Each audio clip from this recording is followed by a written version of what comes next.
What kind of started all of this and my mentality of booking shows and realizing that we could do this came from Falcon Fest. And the big inspiration of that was Wayne's World 2, where Jim Morrison goes, if you book them, they will come.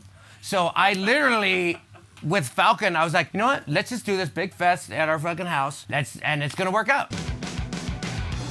Yeah, he can maybe help with the floor. Yeah. Oh, holy hell.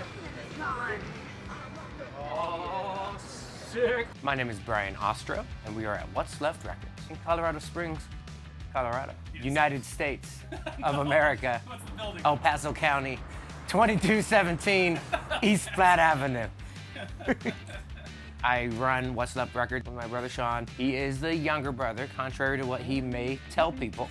I play guitar and do vocals. I'm in 3 different bands. Only 3 currently, so I'm in 908, which is like a grind band that I sing in. I'm in Upon a Field's Whisper, that's like kind of black and crust. Night of the Living Shred, all right, that I do guitar and vocals in with my brother. No sneezing! What the fuck, Brian? I know, but like, stop!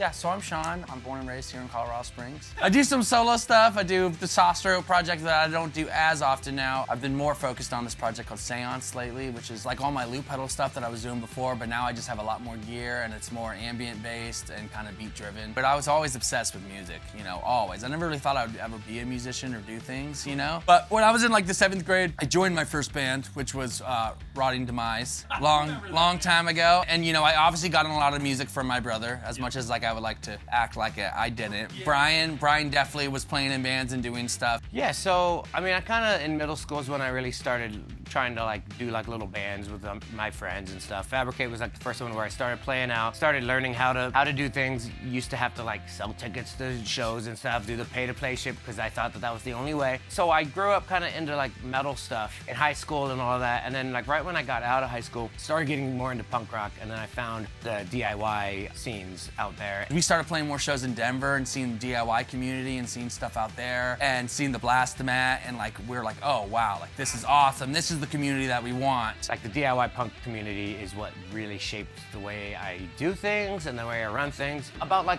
quality over quantity, about like caring about your community and about one another and providing safe spaces, and by it not being all about the money. You know, a lot of people will say that that's a bad business standpoint, but I think that money and profit isn't the only thing you care about. We've gotten cool opportunities to tour and do stuff, but then we noticed cool things. And we were like, we could do that here too. Like, especially going to Europe and doing that stuff, like Brian will attest to. It's like, the scene's incredible out there and people just really give a shit and care. But a lot of people don't travel or don't get to do those things or see those things or even realize. So it made me really want to be able to have that spot and have a spot here in town where people can see that, you know? You know, you want to put out something good for people that people are going to feel comfortable and that people like. And if you do well at that, you know, cool things can come. But if everybody that walks in is a dollar sign and not like a friend and part of your community, I think that what you're trying to accomplish lacks. And I learned that through DIY punk, us being there together and not to get over one another, but to work with one another. I know being in music that it's all about letting people in and making people feel comfortable and making people love stuff. So like even as like a business owner and doing stuff, that's what we want. And we care about the community here and we care about people coming in and wanting to find that community. And there's a lot of new people moving in and doing stuff. It's all about purpose. It's all about providing for somebody else. I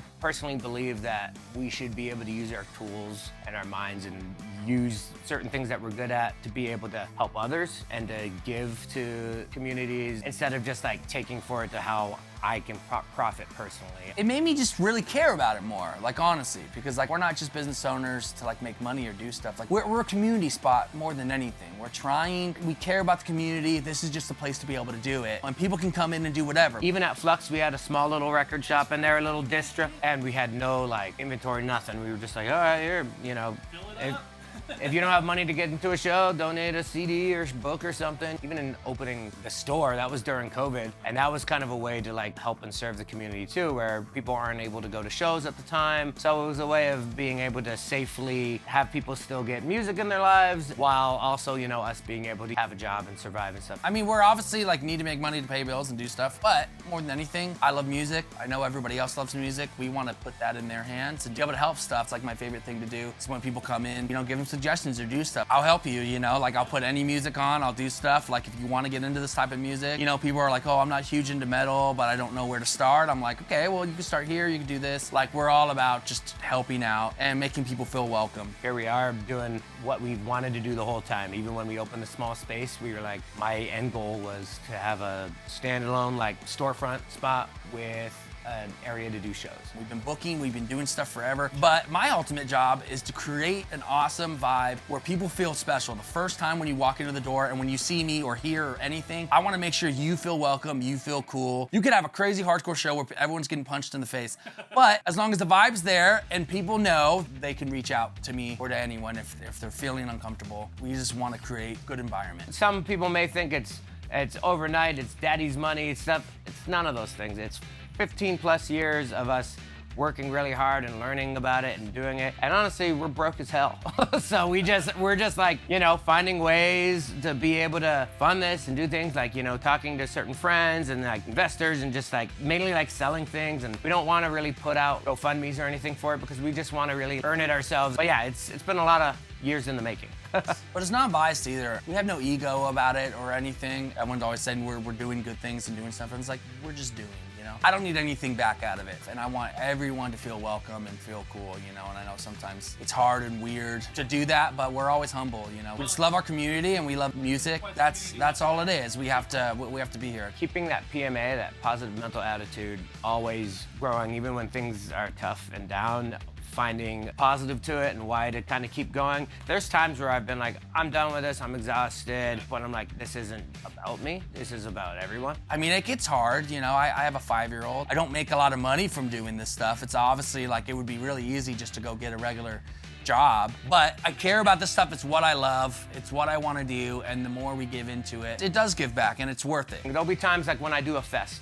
I'm so stressed out about it. I'm like, why am I doing this? Why am I like curating 60 bands and having to deal with it? There's times we struggled, like moving this whole store was really hard, very stressful, super crappy. We also try to do stuff way too quick. But with that, you know, we did it, and then we had the opening weekend, and then we had some bands playing, and I remember me and Brian were just standing out here and just looking at bands, and we're just like, yep, this is why we do this. This is amazing. I see so many people smiling and having the best time, and I just realized, wait, this is why I do it.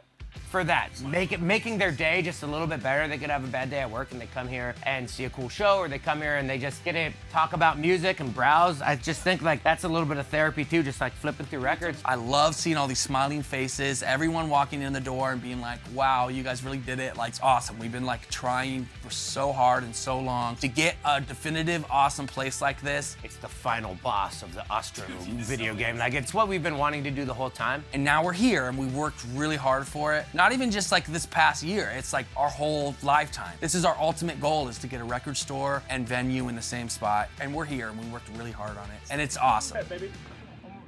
You got it.